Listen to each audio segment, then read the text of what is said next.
জয় হরিচাঁদ, জয় গুরুচাঁদ। আমি এই মুহূর্তে আছি জয়পুর সিদ্ধেশ্বরী কালীমাতা মন্দির। এখানের একটা জনশ্রুতি আছে, আপনারা জানেন ঠিক নদীর ওপারে নদীর ওপারে তারক গোসাই রসরাজ তারকচন্দ্র সরকারের বসবাস। আর যে নবগঙ্গা নদীতে তারক গোসাই যে নৌকা বেয়ে যেতেন, এই সেই নবগঙ্গা নদী। এই নদীর থেকে তিনি নৌকা বেয়ে যেতেন। এবার এই কালী মন্দির নিয়ে হাজারো কথা আছে, হাজারো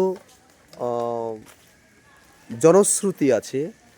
তো আমি অনেক তথ্য নেবার জন্য এখানে এসেছি এই কালী মন্দিরের সামনে। এখানের যে পূজারী আছেন, এখানের যে পূজারী আছেন, আমরা তার কাছে যাব, মন্দির কমিটির লোকের কাছে যাব, যে তারক গোসাইয়ের কী অবদান ছিল এই মন্দিরের বিষয়ে, তারা এই প্রজন্মে তারা কি বলেন এটা জানবার জন্য। এখানে যেটা নির্দিষ্ট দেখা যায়, শ্রী শ্রী তারক শ্রী শ্রী একটু ক্যামেরাটা পিছনে ধরতে বলবো। শ্রী শ্রী সিদ্ধেশ্বরী কালী মন্দির,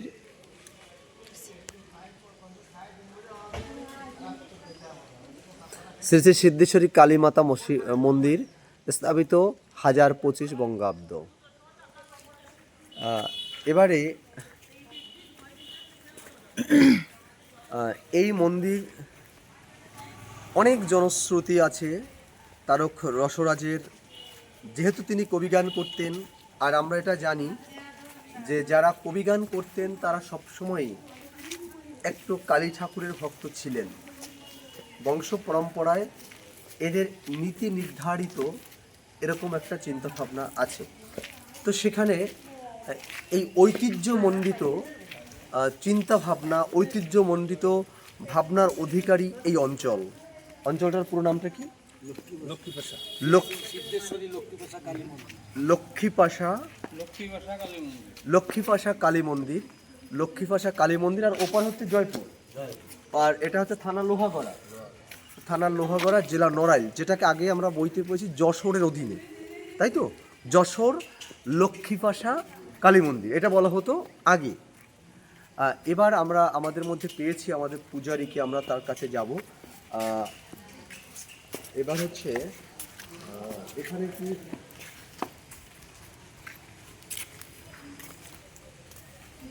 প্রণাম জানাই গুরুজি, জয় হরি বল।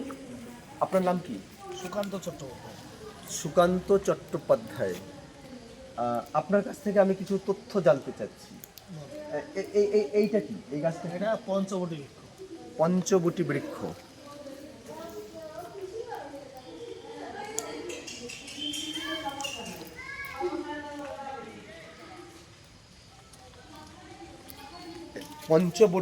পঞ্চবটি বৃক্ষ মানে কি? 5টা গাছের সমাহার। 5টা গাছ কি কি? আমলকি, হত্যকি, বয়রা, তারপর হচ্ছে বট পাপড়। এদিকে একটু তাকান। বট পাপড়। আবার একটু বলুন। আমলকি, হরিতকি, বহেরা, আর বট আর পাপড়। বট আর অশ্বত্থ। এবার বুঝলাম। এই সমাহারে একটা গাছ হয়েছে, তাই তো? গাছ, এই বৃক্ষ, পঞ্চবটি বৃক্ষ রোপণ করেছেন এই মন্দিরের প্রতিষ্ঠাতা কামদেব চক্রবর্তী। এইটা আনুমানিক আপনি কি সাল বলতে পারবেন? না।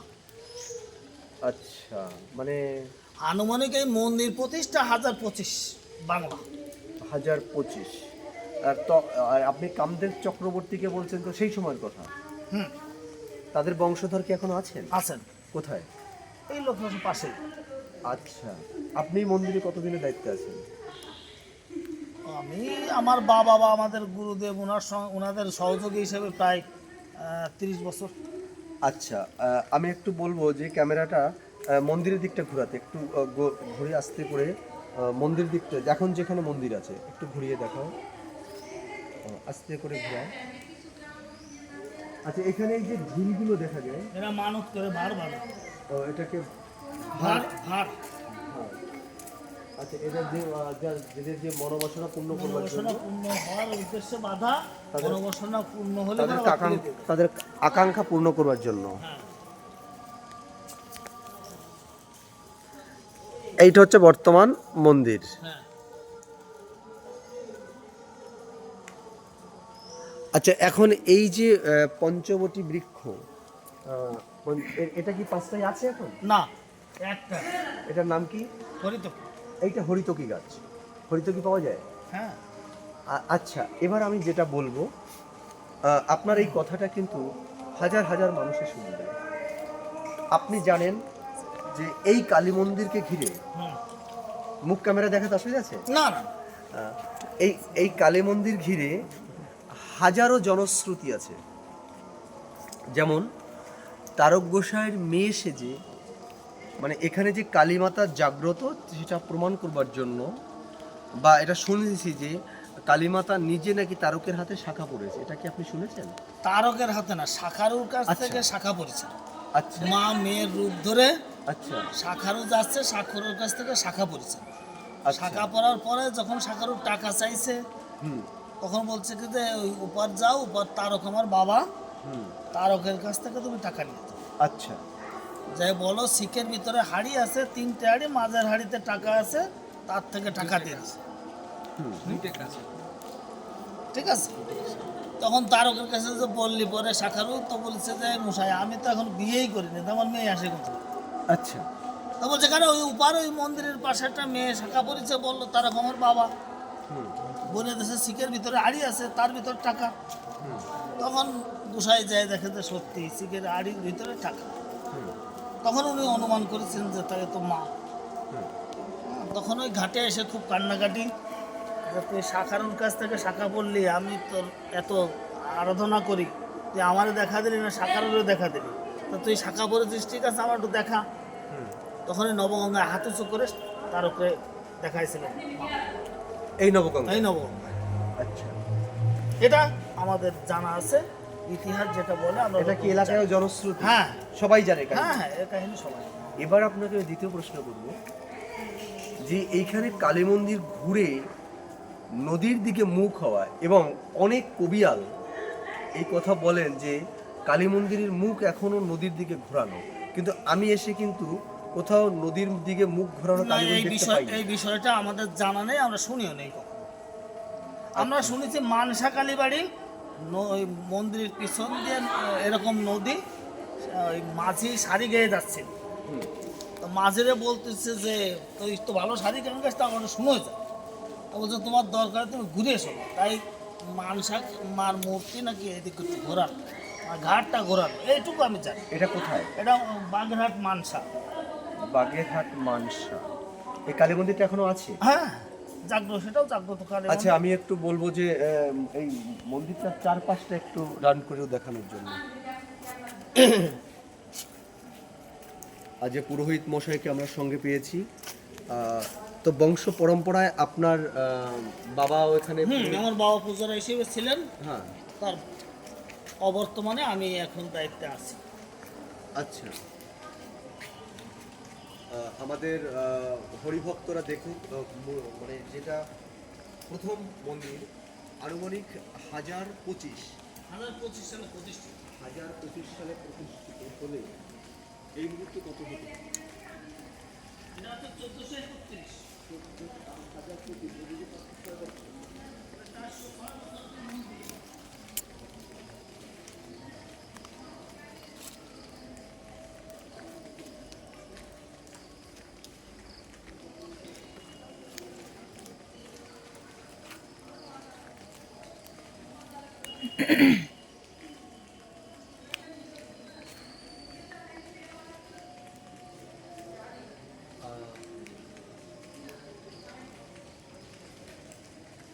আমাদের পূজারীর যে কথা, পূজারীর কথা অনুসারে বা যেটা শোনা গেল মানসা কালীবাড়ি, সে মানসা কালীবাড়ি কি ওই গান কি তারককেই গাইছিলেন? না, মাঝি, নৌকার মাঝি, নৌকা- টাবুরে নৌকায় চলতো লোক, নৌকার লোকজন। মাঝি। মাঝি আর কি শাড়ি গান গেয়ে যাচ্ছিল, মা নাকি বলেছিলেন যে আমার একটু গান শুনে যা। আচ্ছা তখন ও বুঝতে পারেনি যে মা, ও বলছে যে তোমার যদি এত শোনার দরকার হয়, ঘুরে এসো না। তাই মার ঘানটা নাকি এরকম ঘোরানো। আচ্ছা, আরেকটা হচ্ছে যে 1025 যদি হয় মন্দির, তা আজকে সেটা কত হয়? এরা তাহলে হচ্ছে 406 বছর, 1400, আজকের হচ্ছে 31, 31। তা 406 বছর এই মন্দির প্রতিষ্ঠাতা।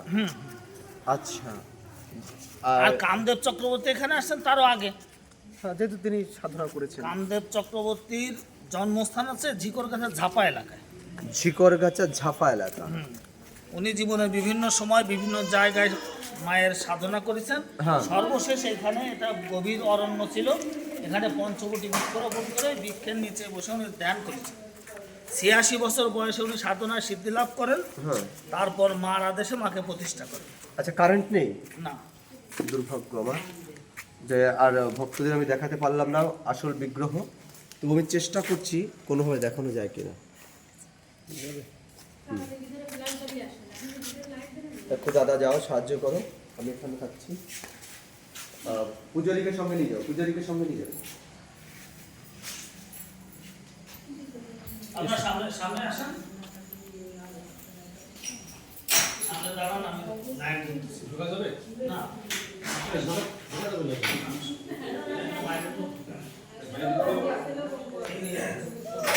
এই বাইরে ঢোকা যাবে না, আমি বলছি ঢোকা যাবে? ঢোকা যাবে না, এদের যেটা সিস্টেমে থাকবে তো সেটা না। না, সেটা তো এটা বৈষম্য না। হরিমন্দির তো কেউ মানে দেখি না না, এখানে তুমি এসছো, যাদের যেটা সিস্টেম সেটা মানতে হবে। ঠিক আছে, মেনে নিলাম, কিন্তু আচ্ছা, তোমার লাইটটা বন্ধ করো। মন্দিরের ভিতরে পূজারী আছেন, পূজারী আমাদেরকে দেখাচ্ছেন, আমাদেরকে দেখাচ্ছেন মায়ের, কালী মায়ের কালীমূর্তি মুখটা দেখাচ্ছেন। এটা সিদ্ধেশ্বরী মাতা। এই মূর্তিটা, এই মন্দির, এই সিংহাসনের কারুকার্যগুলো খুব সুন্দর।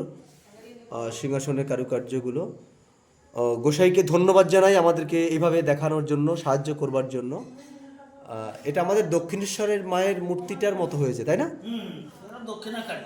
হ্যাঁ ঠিক, আমি তো সেটা বলছি। আচ্ছা, এবার হচ্ছে ধন্যবাদ গুরুজি।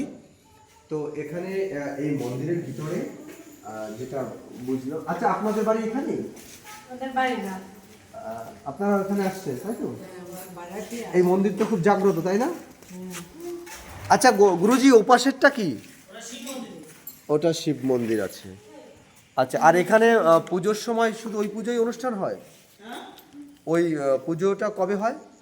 এখানে নিত্য পূজা তো হয়ই, হ্যাঁ। বছরে 4 বার হচ্ছে বিশেষ পূজা হয়। বৌদ্ধ পূর্ণিমায় হচ্ছে মায়ের পুনঃপ্রতিষ্ঠা বার্ষিকী ধরা হয়। আচ্ছা বৌদ্ধ পূর্ণিমায় আচ্ছা। এই দিনে মায়ের অভিষেক হয়, হুম ও সারাদিন উৎসব হয়, সন্ধ্যায় মহানাম যজ্ঞের অধিবাস হয়, তারপরে 24 প্রহররূপী নাম হয় বৌদ্ধ পূর্ণিমায়। আচ্ছা আর মাঘী পূর্ণিমায় পূজা হয়, বিশেষ পূজা, মেলা হয়। আর ঠিক হচ্ছে রটন্টি কালী পূজার পরের দিন যে অমাবস্যা, ওই দিন মায়ের বিশেষ পূজা হয়। জয় হরিবল। আর শ্যামা পুজোর দিন রাত্রির বেলায় হচ্ছে মায়ের মূল প্রতিষ্ঠা বার্ষিকী, আচ্ছা, ওই দিনও বিশেষ পূজা হয় এই বছর। সব ভালো লাগলো, কিন্তু শেষের দিকে যখন কালী মন্দিরের ভিতরে প্রবেশ করতে চাইলো আমার এই দাদা, কিন্তু তাকে বলা হলো যে এই মন্দিরে ভিতরে প্রবেশ করা যাবে না। এই যে বৈষম্য, এর বিরুদ্ধেই আমার আন্দোলন। আমি আসলে কখনো ভিতরে গিয়ে কালী মন্দিরের মূর্তি এভাবে আমি করি না, আমার সহকারীরা করলেন। কিন্তু আপনাকে কি বলেছে? আমি যাওয়ার জন্য পরিবেশ মানে করার জন্য, ঢোকার জন্য আমি ইচ্ছুক, কিন্তু আমাকে বললো যে এই কালী মন্দির ঢোকা যাবে না।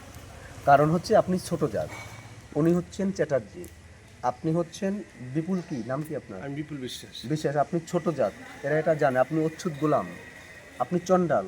আমি চন্ডাল, সেই কথা তো এই জন্য আপনাকে ভিতরে প্রবেশ করতে এরা দিচ্ছে না। আর এই জন্যই হরিচাঁদ ঠাকুর বলেছেন, না মানিবে শিবকালী কৃষ্ণ প্রেমে বাম। এর জন্য হরিচাঁদ ঠাকুরের আন্দোলন, যে তোদেরকে যে মন্দিরে ঢুকতে দেওয়া হয় না, তাই তোরা ঘরে ঘরে গিয়ে জ্ঞানের মন্দির প্রতিষ্ঠা কর। এই হচ্ছে প্রত্যেক মানে দ্বাদশ আজ্ঞার মধ্যে আছে, বাড়ি বাড়ি মানে ঘরে ঘরে মন্দির। এই যে জ্ঞানের মন্দির, তোদের শিক্ষিত হওয়ার জন্য ডাক দিয়েছিল হরি গুরুচাঁদ ঠাকুর। আজকে বৈষম্যটা আপনি এখানে দেখতে পেলেন, প্রমাণ পেয়ে গেলাম। পেয়ে গেলেন। হ্যাঁ, হাতে এই জন্য আজকে দেখবেন যে সারা বাংলাদেশে যে আন্দোলন হচ্ছে, সেই আন্দোলন যদি আজকে সংখ্যা লঘু শব্দ নিয়ে হতো, কোনো আপত্তি ছিল না। আজকে ইসকন মতুয়া মিলে যদি হতো, কোনো আপত্তি ছিল না। আজকে এটা হয়েছে শুধুমাত্র এদের এদের কারণে আজকে বৈষম্য যার জন্য মতুয়ারা হয়তোবা এটা হতে পারে, আমি জানি না, সাইড নিচ্ছে। সাইড নিচ্ছে। কিন্তু বিষয়টা হচ্ছে যে ধর্মের মধ্যে বর্ণ বৈষম্য, যে ধর্মের মধ্যে ছুতমার্গ, যেখানে ঢুকলে পরে আপনি ঢুকলে মন্দির অপবিত্র হয়ে যাবে, মানে সেখানে আমি যাবো কেন? সেটা আজকেও পেলেন আপনি প্রমাণ। আজকে জলজ্যান্ত প্রমাণ আমরা পেয়ে গেলাম যে মন্দিরের মধ্যেও এই ছোট জাতের যাওয়ার অধিকার নেই। দূরের থেকে ভায়া মাধ্যমে ভগবানের সেক্রেটারি হয়ে তাকে পূজা করতে হবে। জয় হরিচাঁদ। তবে সনাতন ধর্ম